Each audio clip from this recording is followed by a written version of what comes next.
my cold tiles of my bathroom floor, asking, "Why is this happening to me?" When I heard myself ask that question, it suddenly dawned on me, wait a second. I am the common denominator in all of these situations. So if I had something to do with creating them, perhaps I have influence on how to change them. And that is when my life shifted from one of a victim to one of an owner. I stopped asking, "Why is this happening to me?" and started asking, "Why is this happening for me? What can I learn and how can I shift it?" As I started asking those questions, I began the process of reinventing myself, dropping the old stories that were holding me back and creating similar undesirable events in my life. I began to take responsibility for myself. Instead of feeling sorry for myself, I began to change my beliefs about myself and life in general. Consequently, my entire life did change.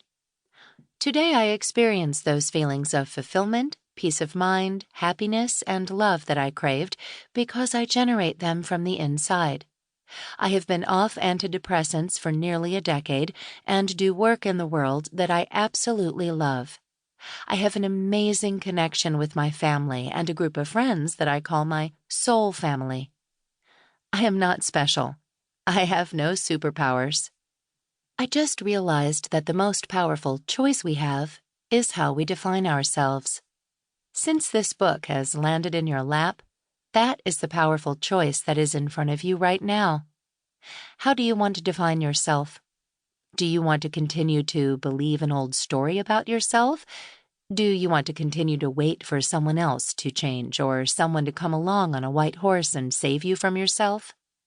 Do you want to continue to blame your parents or society for why you don't have what you want? Do you want to continue to believe that it's too late or too hard to go after your dreams?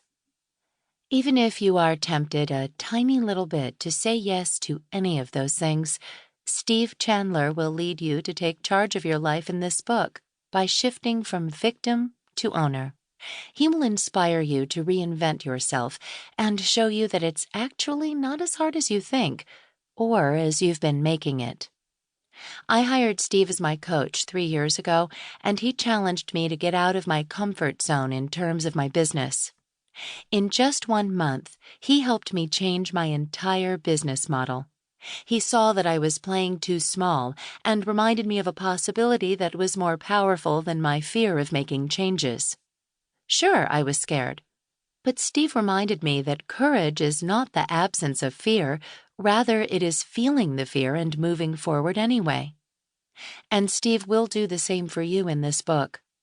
In his strong and playful way, he will shine a light on the blind spots that are keeping you stuck in an old paradigm. He will teach you how to truly see yourself and the power you have over your own life. Get ready, because it is time for you to stop playing small.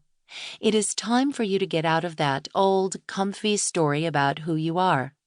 It is time for you to be a loving leader in your relationships and career. It is time for you to go after those dreams and goals that you have been too afraid to pursue. It is time for you to free yourself from the prison of a constructed identity that is not true. It is time for you to reinvent yourself. Christine Hassler, author of Expectation Hangover. Part 1. Owners of the Spirit. Spirit. Noun. 1. The vital principle or animating force within living beings. The American Heritage Dictionary. 1. Remove your ball and chain.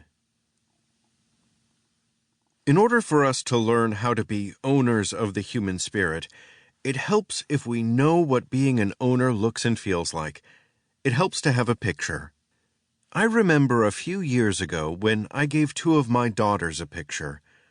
Margie and Stephanie were both rehearsing for school singing assignments. Margie was in 6th grade singing a school choir solo of a song from Beauty and the Beast, and Stephanie was rehearsing for the junior high school talent show in which she was going